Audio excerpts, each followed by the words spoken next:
Tomato బొమ్మడీల కూర తయారు చేసే విధానం. ముందుగా మనం బొమ్మడీలను తలలు తోకలు తీసేసి వాటిని 10 మినిట్స్ వాటర్లో నాననివ్వాలి. ఇలా నాననిస్తే మనకి ఇసుక అనేది వాటికి ఉన్న మురికి అనేది పోతుంది. వాటిని మంచిగా కడగాలి. ఫ్రెష్ వాటర్తో కడిగేసి మనం ఫ్రెష్గా చేసుకోవాలి. ఇలా చేయడం వల్ల వాటికి ఉన్న మురికి ఇసుక అనేది పోతుంది. పోయిన తర్వాత మనకు ఫ్రెష్గా కనబడతాయి. కనబడితే మనకి ఫ్రెష్గా బొమ్మడీలు రెడీ అవుతాయి. తర్వాత స్టవ్ ఆన్ చేసి బౌల్ పెట్టుకొని అందులో ఆయిల్ వేసేయాలి.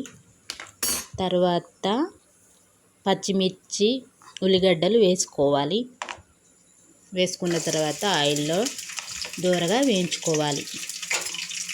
దూరగా వేయించుకున్న తర్వాత మనం ముందుగా కడిగేసిన ఫ్రెష్ చేసిన బొమ్మడి ముక్కలను వేసుకోవాలి. వేసుకొని దూరగా వేయించుకోవాలి. దూరగా వేయించుకొని తగినంత ఉప్పు వేసుకోవాలి. తర్వాత తగినంత పసుపు వేసుకోవాలి.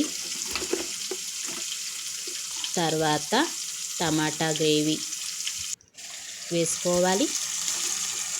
మంచిగా దూరగా వేయించుకొని నూనె తేలే వరకు ఉడకనివ్వాలి.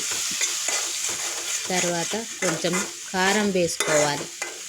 కారం వేసుకొని మంచిగా టమాటా బొమ్మడీల కర్రీ రెడీ అవుతుంది. మనం స్టవ్ ఆఫ్ చేసుకొని బొమ్మడీల కూర రెడీ అయినట్టే. అంతే.